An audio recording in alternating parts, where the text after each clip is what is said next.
ಒಟ್ಟಿನಲ್ಲಿ ಮೇ 31ಕ್ಕೆ ವಾಪಸ್ ಆಗ್ತೀನಿ, SIT ವಿಚಾರಣೆಯನ್ನ ಎದುರಿಸ್ತೀನಿ ಅನ್ನೋ ಮಾತನ್ನ ಪ್ರಜ್ವಲ್ ಈ ವಿಡಿಯೋ ಮುಖಾಂತರ ಹೇಳಿದ್ದಾರೆ. ಈ ಬಗ್ಗೆ ಹೆಚ್ಚಿನ ಡೀಟೇಲ್ಸ್ ಅನ್ನ ಕೊಡ್ತಾರೆ ನಮ್ಮ ಪ್ರತಿನಿಧಿ ಚೇತನ್ ಸಂಪರ್ಕದಲ್ಲಿದ್ದಾರೆ. ಚೇತನ್, ಕಳೆದ ಒಂದು ತಿಂಗಳಿಂದ ನಾವು ನೋಡ್ತಾ ಇದ್ವಿ ಪ್ರಜ್ವಲ್ ಬಗ್ಗೆ ಸಾಕಷ್ಟು ಅಪ್ಡೇಟ್ಸ್ ಗಳನ್ನ. ಕೇಸ್ ಮೇಲೆ ಕೇಸ್ ದಾಖಲಾಗತ್ತೆ, ನಂತರ ಪ್ರಜ್ವಲ್ ಎಲ್ಲಿದ್ದಾರೆ, ಯಾವಾಗ ವಾಪಸ್ ಆಗ್ತಾರೆ, ಅವರನ್ನ ವಾಪಸ್ ಕರ್ಕೊಂಡ್ ಬರೋದಕ್ಕೆ ಒಂದಷ್ಟು ಪ್ರೊಸೀಜರ್, ಈ ಎಲ್ಲ ಸುದ್ದಿಗಳನ್ನ ನೋಡಿದ್ವಿ. ಈಗ ಈ ವಿಡಿಯೋ ಮುಖಾಂತರನೇ ಹೇಳಿದ್ದಾರೆ ಯಾವಾಗ ಬರ್ತೀನಿ ಅಂತ.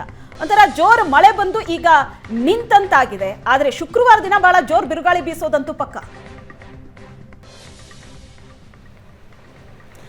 ಎಸ್ ಶ್ವೇತಾ, ಅಂದರೆ ಪ್ರಜ್ವಲ್ ರೇವಣ್ಣ ಏನಾದರೂ ಭಾರತಕ್ಕೆ ಬಂದರೆ ಮಾತ್ರ ಇದಾಗುವಂಥದ್ದು. ಆದರೆ ಈ ಹಿಂದೆನೂ ಕೂಡ ಒಂದು ವಾರ ನಂತರ ಒಂದು ವಿಚಾರಣೆಗೆ ಹಾಜರಾಗ್ತೀನಿ ಅಂತ ಅಂದ್ಬಿಟ್ಟು ತಮ್ಮ ವಕೀಲರ ಮುಖಾಂತರವೇ SITಗೆ ಮನವಿ ಮಾಡಿದರು.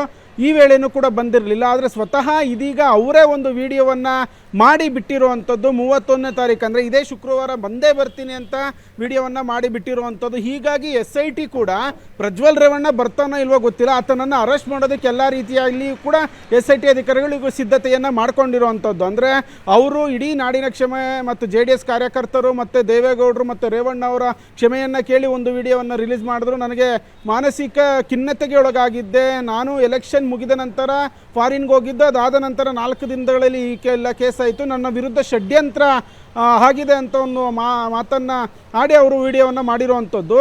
ಪ್ರಜ್ವಲ್ ರೇವಣ್ಣ ಬರ್ತಾನ ಬಿಡ್ತಾನ ಗೊತ್ತಿಲ್ಲ, ಆದರೆ SIT ಅಧಿಕಾರಿಗಳು ಪ್ರಜ್ವಲ್ ರೇವಣ್ಣ ಎಲ್ಲಿದ್ದಾನೆ ಏನು ಅನ್ನೋದ್ರ ಬಗ್ಗೆ ಒಂದಷ್ಟು ಮಾಹಿತಿಯನ್ನು ಕಲೆ ಹಾಕೋದಕ್ಕೆ ಇದೀಗ ಮುಂದಾಗಿರುವಂಥದ್ದು. ಅಂದರೆ ವಿಡಿಯೋ ಮೂಲ ಯಾವುದು, ಎಲ್ಲಿಂದ ವಿಡಿಯೋ ಮಾಡಿದ್ರು, ಏನು ಅನ್ನೋದ್ರ ಬಗ್ಗೆ ಕಂಪ್ಲೀಟ್ ಮಾಹಿತಿಯನ್ನು ಕಲೆ ಹಾಕೋದಕ್ಕೆ SIT ಮುಂದಾಗಿರುವಂಥದ್ದು. ಈ ಬಗ್ಗೆ ಕೇಂದ್ರದ ತನಿಖಾ ಸಂಸ್ಥೆಗಳ ಮೊರೆಯನ್ನು ಕೂಡ SIT ಹೋಗುತ್ತೆ. ಯಾಕಂದರೆ ಯಾವಾಗ ಇಮಿಡಿಯೇಟ್ಲಿ ಬರ್ತಾನೆ ಭಾರತಕ್ಕೆ, ಯಾವ ಏರ್ಪೋರ್ಟ್ನಲ್ಲಿ ಕಾಲಿಡ್ತಾನೆ ಅಲ್ಲಿ ಇಮಿಡಿಯೇಟ್ಲಿ ಆತನನ್ನು ಅರೆಸ್ಟ್ ಮಾಡುವಂಥ ಕೆಲಸಕ್ಕೆ SIT ಅಧಿಕಾರಿಗಳು ಮುಂದಾಗ್ತಾರೆ. ಹೀಗಾಗಿ ವಿಡಿಯೋ ಮಾಡಿ ಇವಾಗೆಲ್ಲ ಹರಿಬಿಟ್ಟಿದ್ದಾನೆ, ಎಲ್ಲಿದ್ದಾನೆ ಏನು ಅನ್ನೋದನ್ನ ಆದಷ್ಟು ಬೇಗ ಪತ್ತೆ ಹಚ್ಚಿ 31ನೇ ತಾರೀಕು ಬಂದರೆ ಭಾರತಕ್ಕೆ ಎಲ್ಲಿ ಬರ್ತಾನೆ ಏನು ಅನ್ನೋದನ್ನು ಕಂಡುಹಿಡಿದು ಆತನನ್ನು ಅರೆಸ್ಟ್ ಮಾಡಿ ಒಂದು ಕಾನೂನಾತ್ಮಕ ಪ್ರೊಸೀಜರ್ ಏನಿದೆ ಅದನ್ನು ಮುಗಿಸೋದಕ್ಕೆ ಎಲ್ಲ ರೀತಿಯಲ್ಲೂ ಕೂಡ SIT ಅಧಿಕಾರಿಗಳು ಕೂಡ ಸಿದ್ಧತೆಯನ್ನು ಮಾಡ್ಕೊಂಡಿರುವಂಥದ್ದು. Shweta. Yes, thank you Chetan ನಿಮ್ಮೆಲ್ಲ ಡೀಟೇಲ್ಸ್ಗೆ.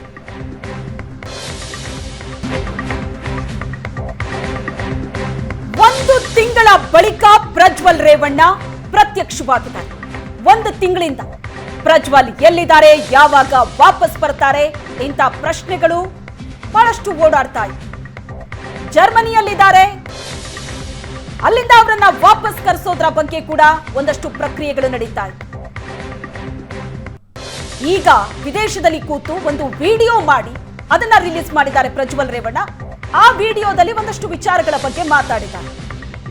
ಕುಟುಂಬದವರಲ್ಲಿ, ಪಕ್ಷದ ಕಾರ್ಯಕರ್ತರಲ್ಲಿ, ರಾಜ್ಯದ ಜನರಲ್ಲಿ ಕ್ಷಮೆ ಕೇಳಿದ್ರು. ಅದಾದ ನಂತರ ನನ್ನ ವಿರುದ್ಧ ಇದು ರಾಜಕೀಯ ಷಡ್ಯಂತ್ರ, ನನ್ನ ಬೆಳವಣಿಗೆಯನ್ನ ಸಹಿಸಲಾಗದೆ ಇಂಥದ್ದೊಂದು ಪಿತೂರಿ ಮಾಡಿದ್ದಾರೆ ಅನ್ನೋ ಆರೋಪವನ್ನ ಮಾಡಿದ್ದಾರೆ.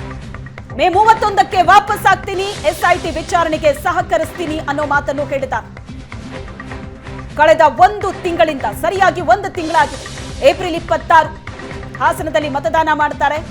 ಆಗ ಕ್ಯಾಮ್ರಾ ಕಣ್ಣಿಗೆ ಕಾಣಿಸ್ಕೊಂಡಿದ್ರು ಪ್ರಜ್ವಲ್. ಅದಾದ ನಂತರ ಪ್ರಜ್ವಲ್ ಕಾಣಿಸ್ಕೊಂಡಿಲ್ಲ.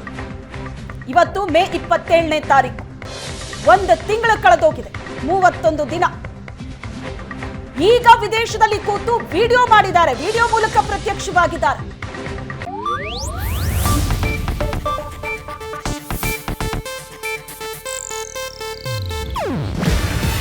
ಇದು ಏಷ್ಯಾನೆಟ್ ನ್ಯೂಸ್ ನೆಟ್ವರ್ಕ್ ಪ್ರಸ್ತುತಿ. ನೀವು ನೋಡ್ತಿದ್ದೀರಾ ಏಷ್ಯಾನೆಟ್ ಸುವರ್ಣ ನ್ಯೂಸ್.